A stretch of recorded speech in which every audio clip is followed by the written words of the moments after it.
생생경제에서 가장 많이 다룬 기업이 바로 쿠팡이 아닐까 싶어요. 드디어 쿠팡이 다음 달 미국 뉴욕 증시에 상장합니다. 글로벌 이코노믹 연구소 김대호 박사 전화로 연결해 자세한 이야기 들어보도록 하겠습니다. 박사님 안녕하세요. 네, 반갑습니다. 자, 쿠팡이 미국 증시 상장 공식화했습니다. 사실 이거 보통 일 아니잖아요. 한국에서 영업 기반을 갖고 있는 회사가 한국이 아닌 생면부지의 다른 나라에서 그 가치를 인정받고 거기서 주식을 사고 팔 수 있게 됐다라는 것은 뭐 상당한 의미가 있고, 우리나라 기업사에도 그렇게 많지 않은 그런 예외적인 경우고, 상당히 특히 조그마한 스타트업 기업에서 출발해서 우리나라를 넘어서 미국에서 정권시장에서 공식적으로 인정받았다 하는 것은 일단 환영하고 또 축하할 만한 일이라고 봅니다. 박사님 지금 생면부지의 기업이라고는 하셨는데, 사실 이 국내 회사 쿠팡은 미국 회사인 쿠팡 유한 회사의 100% 자회사 아닌가요? 그러니까 우리나라 회사가 아니다 이런 이야기도 있어서요. 네, 자본 지분, 그러니까 주주가 누구냐라는 그런 관점에서 볼 때 100% 쿠팡은 우리나라 기업이 아닙니다. 그러니까 이번에 다시 한번 뉴욕 증시에 상장을 하면서 다시 확인된 스스로 밝힌 바에 따르면 지분의 거의 99.9%는 미국 사람 또는 한국계 이제 제일동포 일본인 이제 국적을 바꿨죠. 그 손정이라는 분, 마사요시 손이라는 분, 이런 사람들이 주식을 갖고 있고 우리나라 국적자들은 주식이 없는 것으로 다시 한번 확인이 됐어요. 현재 이 회사는 정확하게 얘기하면 델라웨어주라는 곳에 있습니다. 세금이 상당히 싼 곳이고 바이든 대통령이 성장한 고향이기도 하죠. 델라웨어주의 쿠폰 LCC라는 회사가 있습니다. 정확하게는 그 회사가 미국 뉴욕 증시에 상장을 하는 것이지 한국에 있는 쿠팡이 상장하는 것은 아니에요. 그러니까 델라웨어에 있는 미국 쿠팡 LCC가 100% 갖고 있는 현지 법인이 한국에서 쿠팡이라는 사업을 하고 있는데, 이번에 상장하는 것은 이제 미국 회사죠. 그런데 이 쿠팡이 전 세계적으로 알려지지 않은 무명의 기업이라는 것은 뉴욕 증시에서는 거의 알려지지 않은 기업이고요. 미국에서 하는 사업은 거의 많지가 않아요. 그렇겠죠. 거의 한국에서의 배달 또는 이커머스를 주력을 하는데, 그런 면에서 볼 때 한국의 이커머스가 뉴욕 증시에서 상당한 가치가 있는 것으로 평가를 받은 것으로 볼 수가 있다. 그런 면에서 나름대로 우리나라에서도 벤처가 되고 그것이 뉴욕 증시로부터 인정을 받았다는 면에서 상당한 의미가 있다고 보겠습니다. 네, 그러니까 기업의 자본 구조로 보면 100% 미국 회사지만 우리 박사님 말씀하신 것처럼 한국 기반의 산업 활동을 하는 회사가 미국 주식에 상장된다는 건 굉장한 의미가 있다. 이렇게 저희가 이해를 하면 되겠습니다. 그렇습니다. 지분의 구조에 있어서는 100% 미국이 아니라 거의 한 75%는 미국, 나머지는 일본계 기업 25% 이렇게 볼 수 있겠습니다. 우리나라 기업은 아닌 거죠. 그렇게 그렇습니다. 따지면. 자, 그렇기 때문에 미국에 상장한 거죠. 뭐 당연한 이유고요. 그렇습니다. 그런데 지금 이제 언론에 따르면 차등 의결권 때문에 미국에 상장을 했다. 좀 이런 식으로 언론 보도가 되는 경우도 있어요. 이 차등 의결권이 뭐길래 이렇게 이야기들을 합니까? 네. 그렇습니다. 미국에 뿌리를 둔 자본가들은 전부 미국이라고 하더라도 한국에서 사업을 하고 있고 소비자들은 거의 100% 한국 사람이기 때문에 한국에 충분히 상장할 수 있었고 또 상장하는 게 유리한 측면도 있어요. 그럼에도 불구하고 이번에 이 쿠팡이 한국에 상장을 하지 않고 미국을 선택한 것은 지금 앵커님 말씀하신 대로 첫 번째 이게 미국 회사이기 때문이고, 두 번째는 쿠팡의 적자가 너무 많기 때문입니다. 우리나라하고 미국하고 규정이 좀 달랐어요. 이 쿠팡이 지금 창업이 2010년에 했는데 11년째 계속 적자거든요. 우리나라 정권시장에서는 이렇게 적자가 계속되는 기업은 상장 자체를 안 시켜줍니다. 그런데 미국에서는 지금 현재 적자가 나더라도 앞으로 가능성이 있다. 가능성을 보고 상장을 시켜주는 경우가 있기 때문에 미국을 선택했다 이렇게 볼 수가 있고요. 세 번째, 한국이 아닌 미국을 선택한 것은 지금 바로 말씀 주신 대로 차등 의결권이라는 게 있는데요. 보통 주식은 자기가 소유한 주식만큼 의결권을 갖게 돼 있는 게 이게 주식 민주주의거든요. 그런데 새로 스타트업 출발한 이제 이 실리콘밸리의 벤처 기업 같은 경우에는 창업주가 아이디어는 많은데 돈이 적어서 외부 자금을 받아들였을 경우에 만약에 한 주에 한 의결권만 준다고 그러면 이 창업주들이 자본가들한테 배제될 수가 있어요. 네. 그래서 약 한 20여 년 전부터 미국 실리콘밸리에서는 차등 의결권이라는 걸 줘서 창업에 공이 있는 사람들은 서로 주식이 한 주가 있더라도 다른 사람 한 주하고 같이 취급하는 것이 아니라 10배, 20배 이렇게 해서 더 차등해서 많이 주는데 이번에 이 쿠팡의 김범석 회장은 손정희 회장과의 합의를 통해서 29배까지 차등 의결권을 받게 된 거죠. 그렇게 되면 이 현재 지금 자기가 2%만 갖고 있어도 거기에다가 29를 곱하면 거의 50%를 육박 넘어서기 때문에 과반수 이상의 의결권을 장악해서 회사의 경영 판단을 김범석 사실 창업자가 자기 마음대로 할 수 있는 것이죠. 그런데 이것이 한국에서는 되지 않거든요. 네. 이렇게 차등 의결권을 한국은 아직까지 인정하고 있지 않습니다. 그렇다 보니까 이제 벤처기업 같은 경우에는 자기가 좀 더 큰 소리를 치기 위해서는 한국보다는 뉴욕 증시가 더 낫다.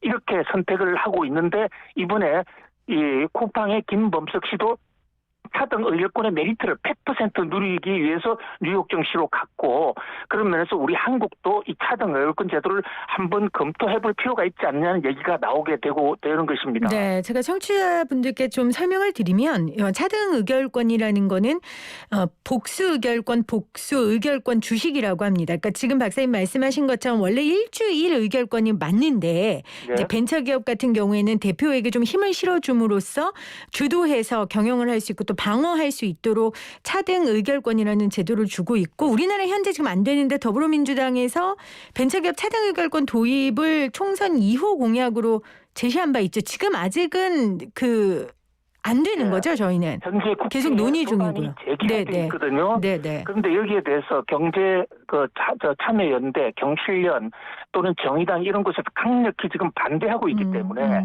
이것이 통과될지 안 될지는 아직은 변수입니다. 이게 네. 차등 의결권이 일견 그러니까 기술을 갖고 있는 창업자한테는 굉장히 유리한 제도이고 효율적인 제도인 건 사실인데요.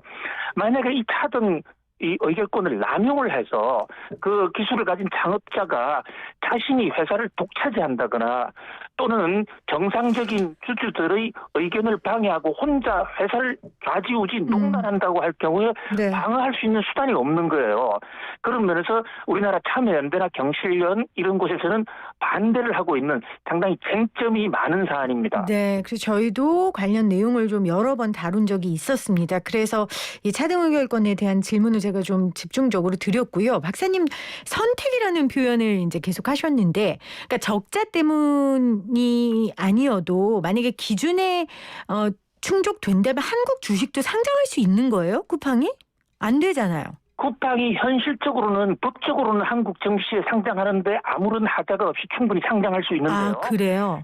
문제는 우리나라는 지금 코스닥이나 코스피나 이 쿠팡처럼 적자가 많은 회사 단 한 번도 흑자를 내보지 못한 10년 내리 적자거든요. 아, 그 이유 때문에 안 된다? 네. 적자 누적액도 무려 5조가 넘습니다. 이런 회사를 상장을 시켜주면 만약에 투자자들이 그 내용을 모르고 샀다가 회사가 망했을 경우에는 주식이 휴지 조각이 될 수가 있거든요. 그런 면에서 우리는 매우 보수적으로 적자 회사는 상장을 거의 안 시켜주고 있죠. 아, 그래서 그런 거군요. 그럼 선택이라는 표현이 반은 맞네요. 근데 만약에 지금 이번에 이제 누적 적자가 4조라는 걸 밝혔으니까 네. 기업 공개 이후에도 이런 회사에 투자를 할까라는 생각도 드는데요. 그렇습니다. 현재 재무지표만 놓고 보면 쿠팡은 결코 좋은 회사가 아닙니다. 않지 않다는 정도가 아니라 아주 위험한 회사죠. 그런데 이제 주가라는 것은 미래의 가능성을 보기 때문에 만약에 현재는 회사가 적자가 있다더라도 앞으로 잘 되는 가능성이 있다면 주가가 오를 수가 있는 것이거든요. 네. 이를테면 지금 뉴욕 증시에서 가장 뜨겁게 주가가 끌어오르는 테슬라 같은 경우에 한 번도 흑자를 내지 못하거나 올해 처음으로 흑자를 냈어요. 네. 오랜 기간 적자를 냈지만 투자자들의 신뢰가 있었던 거죠. 앞으로 이건 언젠가 흑자가 될 것이다. 근데 이제 쿠팡에 대해서 과연 이 투자자들이나 소비자들이 어떤 신뢰를 할지 그것은 현재로서는 예단하기는 어려운데요. 그동안에 쿠팡이 적자가 나게 된 가장 결정적인 이유가요. 회사가 경영을 아주 잘못했다기보다는 회사가 투자를 많이 했어요. 이를테면 풀필먼트라고 그래서 전국 각지에 쿠팡의 유통센터를 많이 돈을 못 벌어도 그것을 많이 배치했단 말이죠.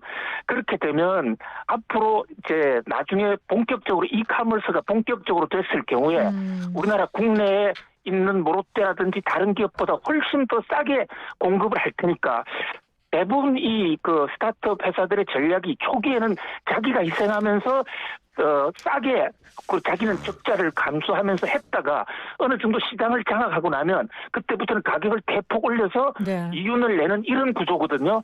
저는 쿠팡도 이런 방식으로 간다. 그래서 앞으로 흑자를 낼 가능성은 상당히 높다고 보겠습니다. 그러니까 초기 비용 투자가 많을 수밖에 없는 산업이기 때문에 그다음부터 이제 시스템으로 돌아가니까 이커머스가 더 정착하게 되면 쿠팡은 훨씬 더 좋은 성적을 거둘 것이다.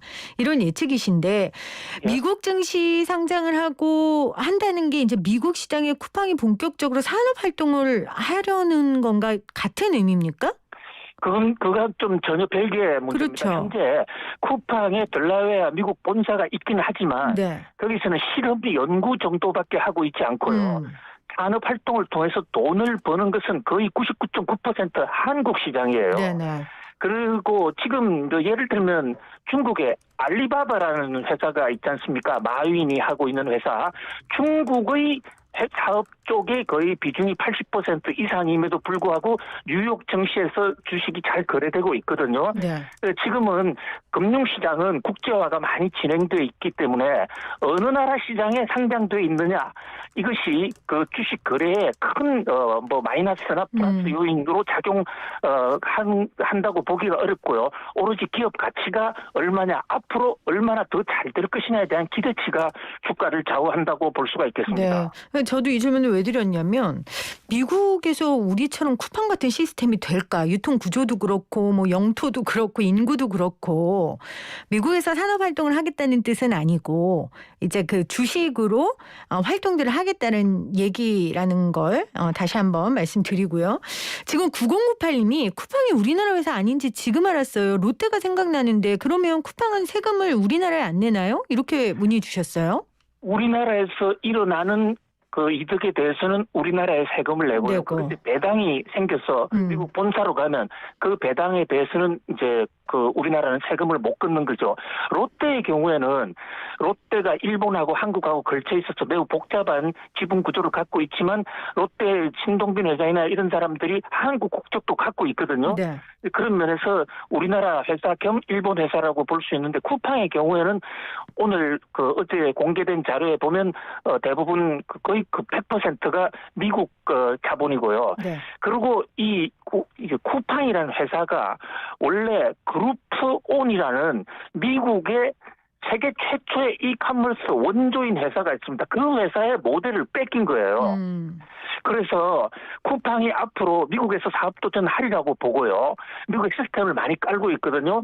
미국도 지금 이커머스가 굉장히 빨리 되고 있지 않습니까? 특히 아마존이 시장을 많이 독점하면서 월마트를 완전히 넘어섰는데 쿠팡의 목적은 장기적으로 나아가서는 아마존과 한번 경쟁해보자 하는 이런 구상도 있는 것으로 알고 있습니다. 네, 알겠습니다. 7864님은 저 서학겜인데 그럼 저 쿠팡 언제 주식으로 살 수 있어요? 이렇게 문자 보내셨어요. 네, 지금 상장 절차가 확정된 거는 아니고요.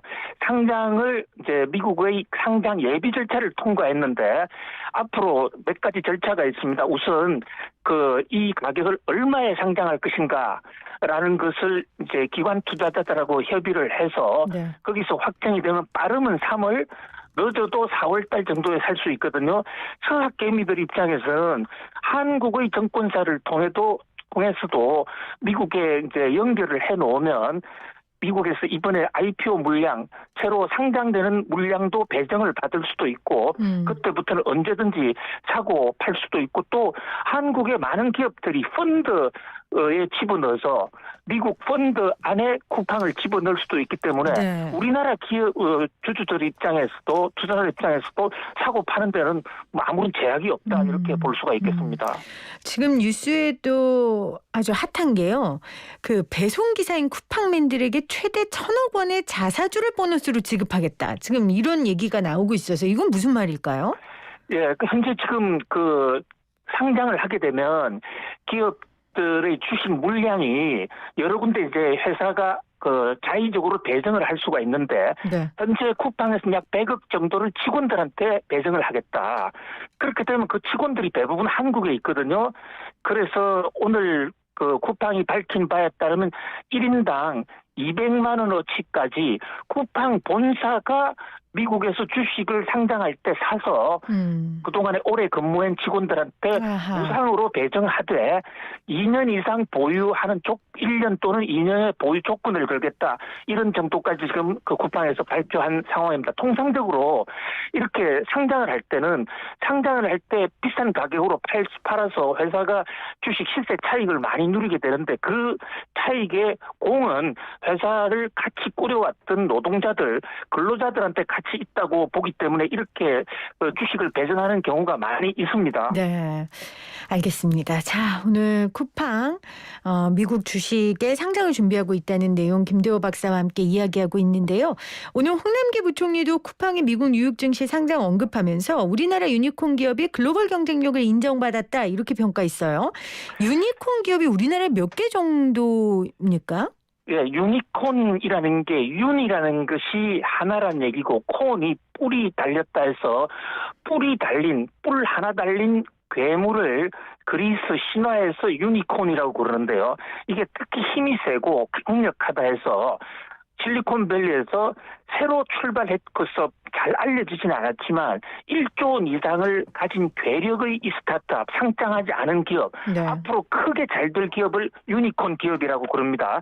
이게 지금 우리나라에서 바로 지금 쿠팡이 거기에 1번 주자였고요. 우리나라 지금 이 중소벤처부가 평가하기로는 한 8개 정도 있다. 이렇게 1조 원 이상 자산가치. 그러나 자산가치는 아직 정확하게 평가를 안 해봤기 때문에 1조 원이 될지 또 그 이상이 될지 모르기 때문에 딱 8개 많이라고 할 수는 없습니다만은 한 8개 정도 된다고 보고요. 홍남기 부총리 입장에서는 굉장히 기쁠 수밖에 없는 게 지금 그 쿠팡이 국적이 어느 나라냐 이것을 떠나서 쿠팡의 메인 사업 기반이 한국이었는데 한국에서 한 사업이 뉴욕 증시로부터 어떤 벤처 기업으로서 성공을 인정받았다. 네. 그런 면에서는 한국이라는 벤처 시장의 토양이 유니콘이 클 수 있는 시장이 아니냐. 그런 면에서 좀 홍남기 부총리도 그동안의 기획재정부 정책도 좀 자랑하고 싶은 뭐 또 충분히 자랑할 만하다고 봅니다. 네. 그런데 우리나라의 유니콘은 겨우 지금 8개인데요. 중국 같은 데는 300개, 400개 되고 유럽도 나라별로 100개가 넘거든요. 그런 면에서 우리나라의 벤처 기업은 아직도 요원하다. 좀 더 키워야 된다. 이렇게 봅니다. 그러니까 우리나라의 유니콘 기업을 키울 수 있는 토양이 마련됐다라는 의미로 오늘 홍남기 부총리가 굉장히 의미 부여를 했는데 그러니까 뭐 카카오 게임즈 우리가 알만한 그런 기업들이 지금 유니콘 기업인 거죠? 카카오 게임즈는 유니콘 기업이 있는데 작년 말에 이제 한국 시장에 상장돼서 들어오는 바람에 이제는 상장 기업이 됐죠. 유니콘 기업은 아직 상장하지 않는 어린이들 중에서 힘이 아주 센 대수와도 같이 뿔이 하나 달린 그런 것을 얘기하기 때문에 유니콘 기업을 졸업을 한 것이죠. 그러니까 유니콘 기업은 상장 전에 잠재력이 그렇습니다. 아주 크고 실력이 있는 그런 기업들이고 이런 기업들이 이제 상장을 하면 기업 가치가 더 높아지는 거죠. 그렇습니다. 그러면 지금 유니콘 기업 어떤 기업들이 있을까요? 예, 우리나라는 그동안에 유니콘 기업 중에서 기업 가치가 제일 큰 게 쿠팡이었고요. 2등이 크래프톤이라는 회사, 그 다음에 세 번째 옐로우 모바일, 그 다음에 배달의 민족도 한때 이제 유니콘에 들어갔는데 최근에 독일의 딜리버리 히어로한테 팔아버리기로 했죠. 그 밖에도 위메프라는 회사, LNP 코스메틱, 또 비바리 퍼블리카, 야놀자 이런 회사들이 있는데 좀 낯설죠. 네. 그 낯설 수밖에 없는 게 이런 회사들이 기본적으로 창업한 지 얼마 안 됐고 기업 주식도 공개적으로 팔고 있지 않기 때문에 그러나 내실은 상당히 많은 튼튼한 그런 기업이 돼 있고 이런 기업이 좀 더 많이 나왔으면 하는 그런 바람입니다. 네, 알겠습니다. 자, 글로벌 이코노믹 연구소의 김대호 박사와 함께했습니다. 고맙습니다. 감사합니다.